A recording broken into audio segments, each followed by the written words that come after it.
Hello and welcome to Lavneesh sir की class. आज की शिक्षा निदेशालय राष्ट्रीय राजधानी क्षेत्र दिल्ली की आकलन कार्यपत्रक नंबर 6 जो कि कक्षा 7वीं के विद्यार्थियों के लिए है, यह ली गई है गणित विषय से।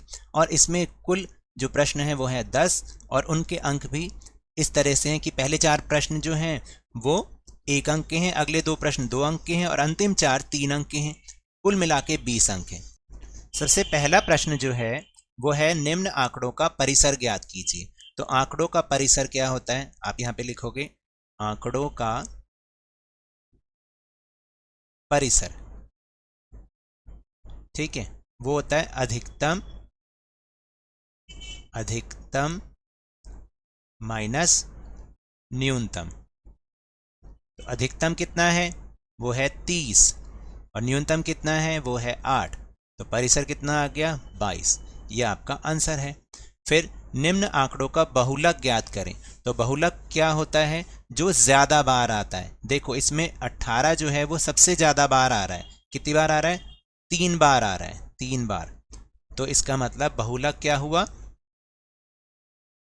वो हुआ 18। फिर निम्न आंकड़ों का माध्य ज्ञात कीजिए। तो आपने इन सबको प्लस करना है। माध्य कैसे निकालते हैं, माध्य बराबर, मैं ऊपर लिख देता हूं, आंकड़ों का जोड़ बटे आंकड़ों की संख्या, ये इसका फॉर्मूला होता है। तो अगर आप इन सबको जोड़ दोगे, 41 जमा 68 जमा 68 जमा 57 जमा 55 जमा 30, ठीक है, जमा 25 और जमा 80। और ये कुल कितने हैं, 1 2 3 4 5 6 7 8, 8 से इसको भाग करना है। तो जब आप इसको जोड़ोगे तो आएगा 424 बटे में 8। फिर आपने इसको भाग करना है, 8 पंजे 40 और 2 बचे, 8 तिया 24। ये आपका आंसर आ जाएगा। फिर अगला है निम्न आंकड़ों का माध्यक ज्ञात कीजिए। माध्यक के लिए हमें इन्हें बढ़ते क्रम या घटते क्रम में इकट्ठा करना पड़ेगा पहले आंकड़ों को। तो चलिए देखते हैं। तो पहले हमने इनको कैसे किया, बढ़ते क्रम में इकट्ठा किया। ठीक है, अब आप देखो ये कुल कितने नंबर हैं। ये हैं 1 2 3 4 5 6 7 8 9। कुल अंक कितने हैं, कुल अंक कितने होते हैं, वो है 9। तो 9 क्या है, एक विषम संख्या है, विषम संख्या है। ठीक है, तो इसका फॉर्मूला होता है n+1 डिवाइडेड बाय 2। n क्या होता है, n बराबर कितना है, 9 है। तो 9 + 1 बराबर बाय 2, ये हो गया 10/2, यानी जो 5वां नंबर है। तो जो 5वां नंबर है 1 2 3 4 5, तो ये आपका हो गया माध्यक। तो माध्यक बराबर कितना हुआ, 55। ठीक है, अब अगला, एक बैग में 5 सफेद और लाल गेंदे हैं, वो हैं 9। बैग में से एक गेंद यादृच्छा निकाली जाती है। निम्न गेंद आने की प्रायिकता ज्ञात कीजिए। देखिए 5 सफेद गेंद हैं और 9 जो है वो लाल बॉल है। मैं बार बार गेंद बोल रहा हूं, तो बार बार नहीं बोला जा रहा। तो 9 बॉल जो है वो रेड है। ठीक है, अब हम एट रैंडम एक बॉल निकालते हैं। तो एक सफेद बॉल आने की प्रायिकता क्या होगी। तो देखो पहले तो आप इन दोनों को जोड़ दो। कुल बॉल कितनी है, कुल गेंदे कर देते हैं। कुल गेंदे कितनी है, वो हैं 5 + 9 बराबर 14। यानी भाई आप जब भी निकालेंगे 14 में से ही तो एक बार निकलेगी ना, 14 गेंदें ही आपके हाथ में आ सकती हैं। लेकिन सफेद कितनी बार आ सकती है, 5 बार आ सकती है। तो सफेद गेंद की प्रायिकता क्या होगी, 5/14, यानी 14 में से 5 बार आपके हाथ में सफेद बॉल आ सकती है। और लाल गेंद कितनी है, वो है 9। तो यानी 14 में से 9 बार आपके हाथ में लाल गेंद आ सकती है। तो यही इसका उत्तर होगा। अब अगला है कि एक कक्षा परीक्षा में 40 छात्रों द्वारा प्राप्त 10 में से अंक नीचे दिए गए हैं। इन उपरोक्त आंकड़ों का माध्य, बहुलक और माध्यिका ज्ञात कीजिए। तो सबसे पहले हम इनको बढ़ते क्रम में लगा लेते हैं। ठीक है, बढ़ते क्रम में हमने इसको ऐसे लगा लिया। अब हमें माध्य ज्ञात करना है। तो माध्य ज्ञात करने के लिए आपको क्या बताया था, इन सबको आपने जोड़ना है। तो जब इन सबको आप जोड़ोगे तो कितना उत्तर आएगा, तो आप इसका फॉर्मूला यहाँ पे लिख सकते हो, आंकड़ों का जोड़, आंकड़ों का जोड़ बटे में आंकड़ों की संख्या। ठीक है, तो जब आपने किया तो इसका उत्तर आया 262 बटे में 40। ठीक है, अब आप इसको जब भाग करेंगे तो आपका उत्तर आ जाएगा, देखो 40 पंजे पे जाएगा सीधा, 40 पंजे 200 आ जाता है ना, नहीं 40 छिक्का 240। ठीक है, और फिर 5 और फिर 5, ये आपका उत्तर हो जाएगा। ठीक है, अब हम इसका माध्यक निकालेंगे। तो माध्यक निकालने के लिए मैंने बताया था कि जो जितनी ज़्यादा बार आए, 3 कितनी बार आ रहा है, वो आ रहा है 4 बार, 4 कितनी बार आ रहा है, ये भी 4 बार आ रहा है, 5 कितनी बार आ रहा है, ये भी 4 बार आ रहा है, 6 कितनी बार आ रहा है, ये 6 बार आ रहा है, 7 कितनी बार आ रहा है, ये 9 बार, 8 कितनी बार आ रहा है, वो 5 बार, 9 कितनी बार, 5 बार, और 10 कितनी बार, 3 बार। तो सबसे ज़्यादा कौन आ रहा है, वो आ रहा है 7 नंबर। कौन सा नंबर, 7।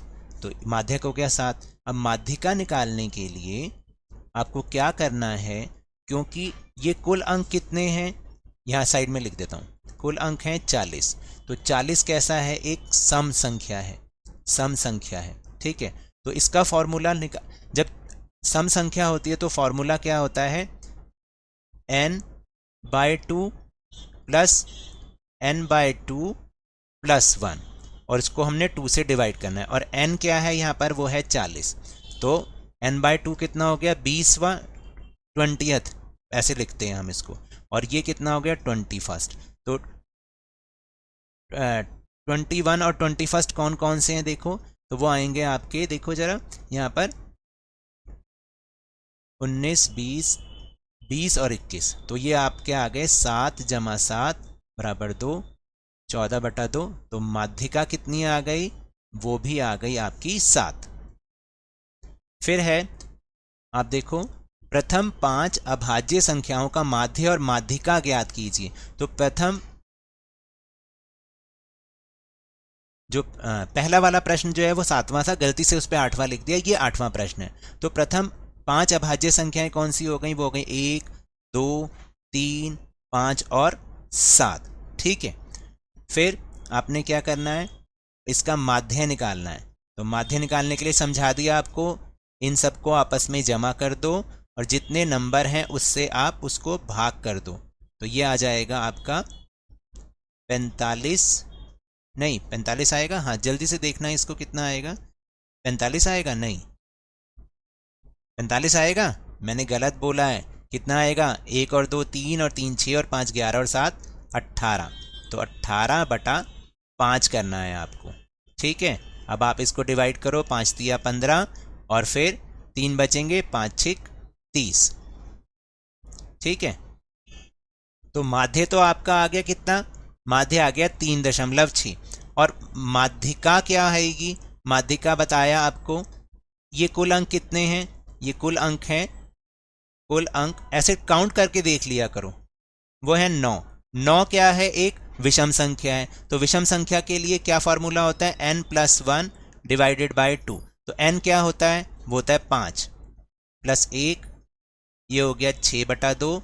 यानी जो तीसरी टर्म है, जो तीसरा नंबर है, तीसरी संख्या, वो है 1 2 3, ये वाली। तो माध्यिका हमारी हो गई 3। फिर अगला है, 8वीं कक्षा में उपस्थित रहने वाले विद्यार्थियों की संख्या एक विशेष सप्ताह में दर्ज की गई थी, इस आंकड़ों को दंड आलेख पे निरूपित करें। तो देखो इस तरह से आपको ग्राफ बनाना है, और यहाँ पर आप इनके आंकड़ों की संख्या भी लिख सकते हो, 130, 120, 135, फिर ये हो गया 130, फिर ये हो गया 150 और ये 80। और यहाँ पर आप दिन के नाम लिख लेना, मंडे, ट्यूसडे, जैसे भी आप लिखना चाहो। ठीक है, इस तरह से आप ग्राफ बनाओगे। अब चलते हैं अगले प्रश्न पर, इसको आप बहुत आराम से देख लो, वीडियो को रोक के पहले इसको कर लें ग्राफ पेपर पे, फिर आप उसको आगे बढ़िएगा। और अब अगला प्रश्न, एक पार्टी में 30 लोग, पुरुष M, महिला W और बच्चे C ये थे। उपरोक्त डेटा को सारणीबद्ध प्रारूप में व्यवस्थित करें, ज्ञात कीजिए पुरुषों, महिलाओं और बच्चों में कौन सबसे अधिक संख्या में उपस्थित थे। अब आपको क्या करना है, एक जल्दी से एक टेबल बना ले लिए, टेबल बनाओगे यहाँ पर, अब देखो जो m है पहले उनको काउंट कर लो, 1 2 3 4 5 6 7 और 8। ठीक है, महिला कितनी हो गई, 1 2 3 4 5 6 7 8 9 10। और बच्चे कितने हो गए, 1 2 3 4 5 6 7 8 9 10 11 12। तो अब कौन सबसे ज़्यादा उपस्थित है, तो उत्तर आ जाएगा बच्चे। ठीक है, तो ये तो थी आज की वर्कशीट। अगर मेरे इस तरह समझाने से अब आपको समझ में आने लगा है तो इस चैनल और वीडियो को लाइक कीजिए, शेयर कीजिए और सब्सक्राइब कीजिए। मिलते हैं अगले वीडियो में, तब तक के लिए धन्यवाद।